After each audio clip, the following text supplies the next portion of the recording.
it was just a fleeting thought that sort of occurred at the beginning of the talk that I tried to push to the back of my mind. But through the talk, different elements kept pulling it back. So I'm going to try to make 2 points and hopefully in a sensible way connect the dots. The first is you began with talking about movement as being a lack of stillness. And I was just thinking about that because something about that fell off. So I was wondering how would I sort of define movement. So when you say lack of stillness, it's a very physical lens with which to view it, or like a very tactical way to look at it. Right. I was thinking about it more in the form of acting on intention, right? So when you put it that way, even the sculpture is movement, except it's moving through time. Sculptor's intention captured, that's moving through time. That's right. Yeah. That sort of, it was a fleeting thought I sort of put at the back of my mind. Later when you brought up like your illustration of like the activity that we did, where interpretations came into play, right? Yeah.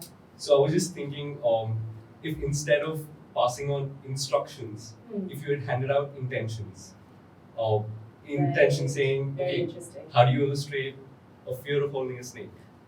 So when you look at it that way, there's room for diversity of interpretation, and there's a tangible way to like assess whether something is right or not. Like as a viewer, I can say, okay, I could see that the performance told me about a fear of holding a snake. So when you said the trouble with studying the dance forms in India, I was just like thinking about it from that perspective, and I guess most of the text is instructional rather than intentional, and perhaps that's where the issue is. So the first is that, yes, it is true that sculptures are moving through time. That is a subject of a different talk. I think there's one on YouTube that I've given for the University of Venice, if you want to look into that. The temple is a house. It's a devalaya, house of God, right? And it is a recreation of the cosmos on Earth. And I'm going to try to not get super technical here. But the reason why we have dance in temple spaces is because there's dance in the cosmos as a function of keeping cosmic time. So without getting too abstract, the purpose of dance is that there is actually a continuum of dance occurring in that space, because you have entered the cosmos and now there's dance in that space. So yes, it is a matter of moving through time. That's correct. And I agree with that perspective. The second thing is, well, if you're looking at intentionality, there are many, many different ways in which one can manifest that intentionality. If I was a contemporary dance practitioner, I could just use different formations of my body to demonstrate fear of a snake. But unfortunately, the kind of resources that I'm working with are highly codified and highly specific. And that is sometimes more of a challenge than it is a help, because you don't have the room and you don't have the freedom to say, oh, well, I mean, I'm just going to take this and interpret. I'm sure you can, but that wouldn't qualify as scholarship in that sense. It would qualify as an interpretation, which is also fair. One of the challenges of scholarship is actually being able to have substantive evidence and say that, okay, this chapter, this verse, this is what was said, and it correlates with this particular sculpture and this particular movement.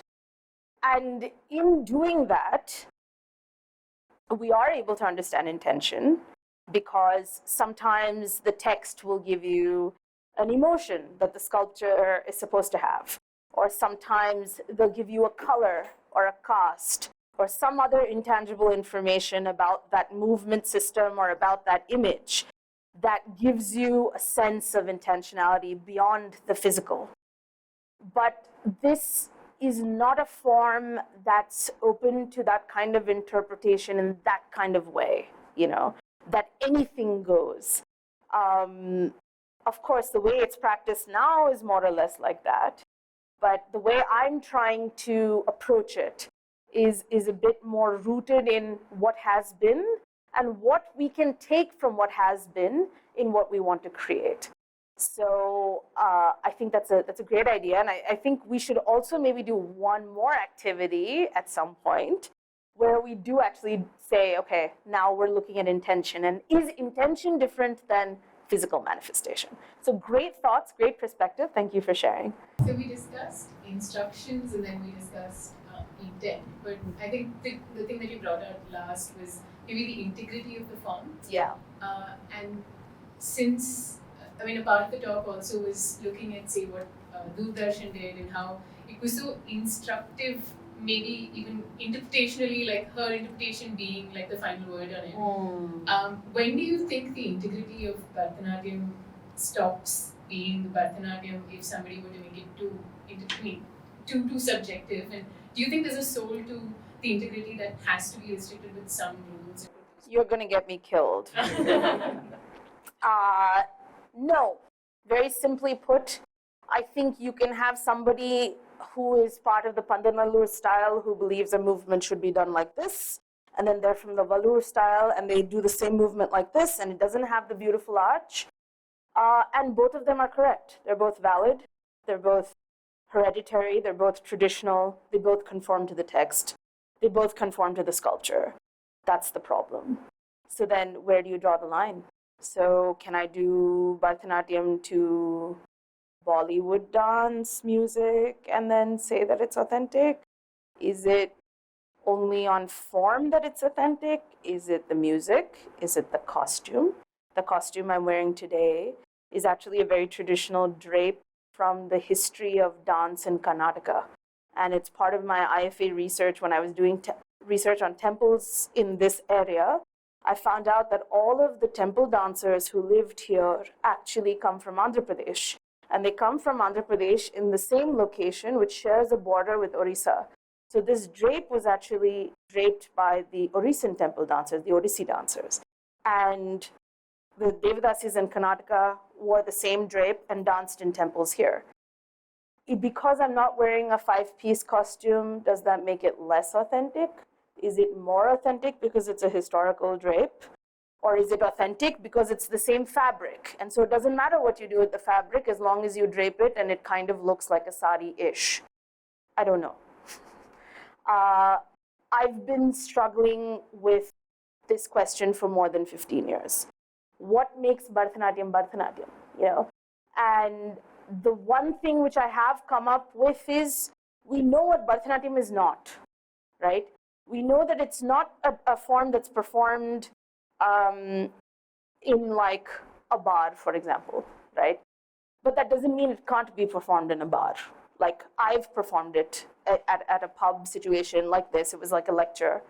So if it's not the form and it's not the space and it's not the costume and it's not the music, what is it? Is that now I've figured out that there's no definition. Is there a way to standardize an understanding? Even if we don't standardize a definition, is there a way that as a scholar, I can leave to you as part of my legacy a roadmap to understanding this? And at the very least, I can say, hey, these are the places I've been. These are the understandings I've gained. Now it's up to you to figure out what you think dance is. In terms of learning, I am currently training. I'm still training with Dr. Yashoda Thakur, who's a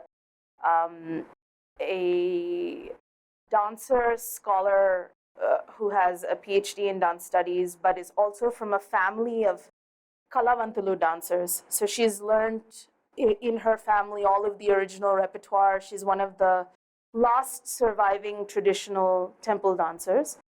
And I'm also training with Muthu Kanamal, who's the last surviving, she's 82 years old. She's the last surviving Devadasi of Pudukkottai. And so I go to Tamil Nadu and I stay in her little house and I train with her.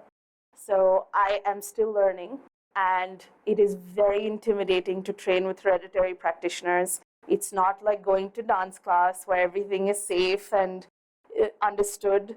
Muthu Kanamal Pati will put a pan bida in her mouth and she'll sit on her veranda and put her arm on her folded knee and she'll tell me in Tamil, she'll be like, Aadu, dance, And I'll be like, dance to what? She's like, Unak paatu varada, do you not know how to sing?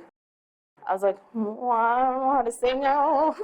And she's like, so one second, you're trying to do dance without music. And then do you know poetry? Do you know Telugu? I'm like, no, I don't know Telugu. And So it's a constant process of humbling, because the more I learn, the more I realize that dancers today actually don't have the skills required. We need to know sculpture, we need to know poetry, we need to know music, we need to know how to play the mridangam. These are things that all of us should be learning to actually do justice to this form. And so I think for me, it's now a lifelong process of how do I put the pieces together, at least in an effort to understand my own practice, if nothing else. Okay, so I was given a grant by the India Foundation for the Arts. I think I briefly talked about the research.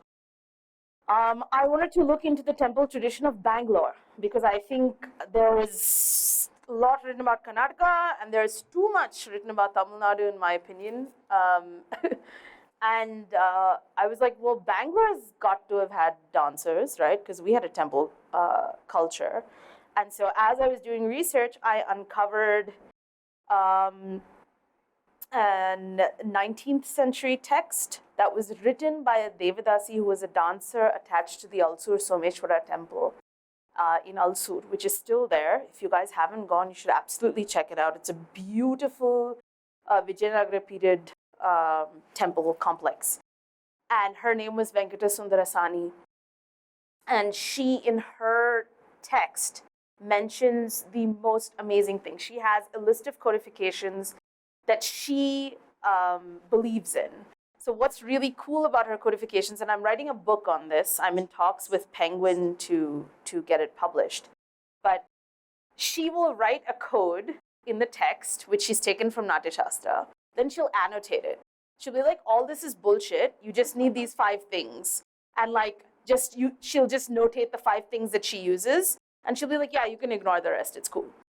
And so what's cool about that is it's the only text in existence which is written by a practitioner and not by an old Brahmin man. So you have a different perspective on the movement system. And so that's kind of what my entire project was about. Sundara was 3.5 years of my life full-time. I worked with weavers in Arani to recreate the textiles of that era exactly correctly. They had to put they had to feed a new pattern into the loom because it had never been done before. I worked with jewelry makers of the Ekambareshwara temple in Kanchi to get all the jewelry authentically correct. I worked with silversmiths and goldsmiths to understand the foot ornamentation. There's about 15 ornaments that women of that period used to wear only on their foot. And one of the things I realized through that project was that there were also all kinds of limitations on the movement. Because a woman is dancing in the Garbhagriha, right? She was a woman that was dancing directly in front of the Sanctum Sanctorum. She wasn't allowed to lift her foot. So all these lovely Bhujanga Trasita Karnas where you're like, kicking people and lifting your feet, that none of that would have been performed in that way. You can't turn your back to face the god. So with all of these physical limitations and 15 ornaments on your foot, so you can't really hit your foot too hard, but every time you put your foot down, it makes a nice clinking sound. So there is an oral aesthetic, there is a sonic aesthetic to this, which goes beyond just the gungrus or the salange, right, the ankle bells. And so I had to kind of deconstruct every part of how she would have danced in that space. And I put together a 90-minute production on her life and times that was done with the temple musicians who are 8th generation Nadaswaram and tabla players of the Alsur Someshwara temple. So their forefathers were people who would have been alive when she was alive. And they played all of the traditional repertoire, which is part of the production and part of the soundscape of the production. We had all the music set, which was authentic repertoire of this area, of this geographical area.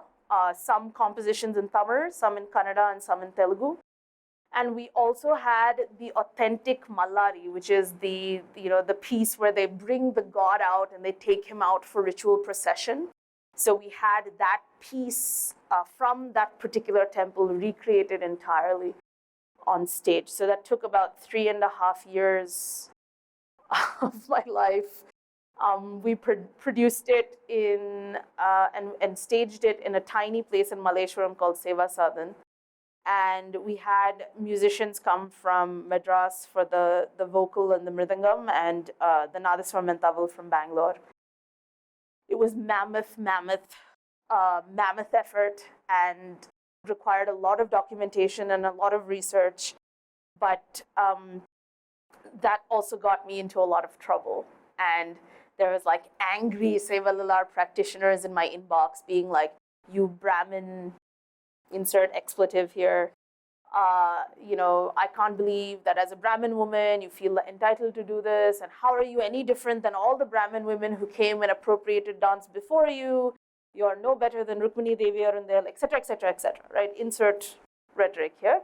And then sort of these marauding political extreme right-wing guys in my inbox being like, oh, die, I'm gonna rape you. Like, this is, how can a woman of your stature from this community choose to highlight, a woman who is, of the community of prostitutes, etc., etc. I mean, it is just horrible how political it got. I mean, here I was sort of locked up in a library somewhere in deep Tanjavur trying to find sources, not seeing it at all as an act of politics or an act of political identity. But anybody who studied social science or the arts will know the personal really is political. And every decision you make is politically invested. I didn't know it at the time. Lucky to have studied at JNU, which gave me the courage to face it all, and also had the professors who had the background to back me up and to explain to me that scholarship is king. It doesn't matter what you say, don't say, which party you're part of. If you can show me evidence to the contrary, I'm willing to listen to you. That was always my rhetoric, and that continues to be my rhetoric. And Sundara was amazing, and hopefully I get to publish that book in the next year or two and share all of that research with you. And please come to the book launch and buy lots of books and gift them to all your friends. Thank you all, and thank you for being such a wonderful crowd. Thank you, thank you.